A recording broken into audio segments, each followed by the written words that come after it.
Hey guys, I'm Nisa Homey. Today I'm sharing 2 healthy summer drinks. No dairy milk or refined sugar. Super healthy summer drinks ideal to include in your weight loss journey. So let's get started with the recipes. To make cold cocoa recipe, I'm using overnight soaked almonds. I'm going to peel the skin. I'm using about 15 soaked almonds in this recipe. Okay, now I have peeled the soaked almonds and you can also see that the almonds has sprouted a little. So this helps in better nutrient absorption. Into my small chutney grinder, I'm adding in the soaked and peeled almonds.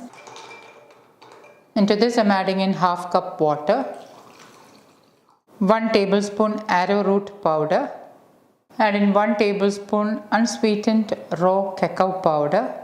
For added sweetness, I am using medjool dates. Medjool dates are soft, hence it is easy to blend. In this recipe, I am using 2 medjool dates.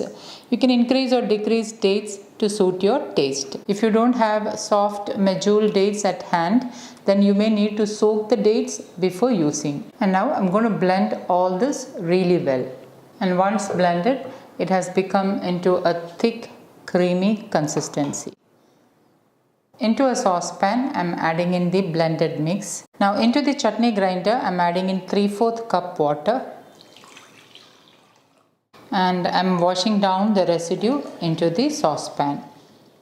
So this way you can prevent any wastage. And now with a spoon, give it a good mix. And I am placing the saucepan onto the stove. Almond milk may sometimes curdle, so keep it on low flame and keep on stirring. We don't want the almond milk to curdle. Once it starts boiling, you can see steam releasing out like this. And at that stage, you can turn off the flame. And after turning off the flame, keep on stirring it for about 30 to 50 seconds so that we can be sure that the almond milk will not curdle. Now, because of the arrowroot powder, the mix will be slightly thick. Now, to give it a luscious chocolate flavor, I'm adding in 2 squares of dark chocolate. And give this a stir. Because I'm adding dark chocolate in this mix, I'm not using vanilla extract. However, if you prefer, you can use vanilla extract. Since I'm using dark chocolate, the flavor of chocolate will be amazing. You don't actually need a vanilla flavor, but it's a matter of personal preference. You can add in vanilla extract or even half a teaspoon of instant coffee powder if you would really like to kick up the chocolate flavor. And once you add the dark chocolate into the hot mix, it will get dissolved easily because of the heat. So you just need to keep on stirring it for the dark chocolate to get melted. The dark chocolate will also give a nice dark color along with a luscious creamy chocolate texture. I'm going to allow this to cool down completely and then I'll show you how to assemble the cold cocoa. Now to assemble the cold cocoa, I'm using some ice cubes. I have added the ice cubes onto a clean cotton napkin and I'm covering the cotton cloth and then I'm crushing the ice cubes. And now you can see that the ice cubes are nicely crushed. I'm transferring the crushed ice cubes onto a serving glass. And meanwhile, the cocoa mix has cooled down and as you can see, it's slightly thick once it has cooled down. It coats the back of the spoon. This is because of the arrowroot powder. And because of the added dark chocolate, it has an amazing chocolate flavor. And now I'm going to pour this into the serving glass. And my super healthy cold cocoa is ready to serve. Adding in 1/4 cup warm water. Into this I'm adding in 1 teaspoon organic instant coffee powder.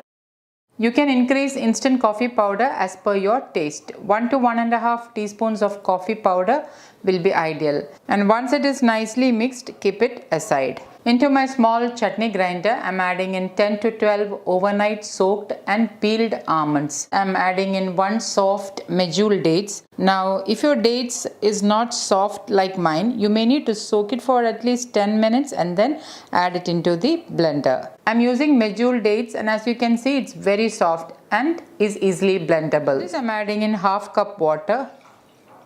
And I'm going to blend this until everything is nicely mixed and combined. So basically I'm making a naturally sweetened almond milk. If you have almond milk or cashew milk or any plant-based milk at hand, you can totally omit this process. And now I'm going to blend this until everything is nicely mixed and combined. And my homemade naturally sweetened almond milk is ready. I'm transferring it into another bowl. As you can see, there is some residue almond milk in the chutney grinder. So into this I'm adding in some water, about a couple of tablespoons water, and I'm washing down the residue into the cup. And now I'm going to keep this aside. To serve the cold coffee into a serving glass, I'm adding in ice cubes. And then I'm pouring the almond milk over the ice cubes. You can see how creamy the almond milk is.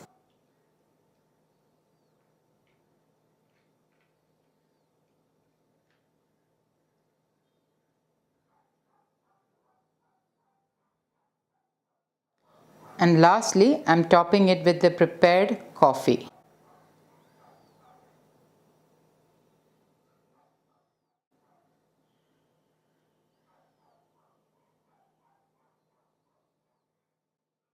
And my super healthy, sugar-free and dairy-free cold coffee is ready to serve. So guys, do try these two healthy summer drinks and let me know in the comments how it turned out. Thank you for watching, and until next time, take care. Bye-bye.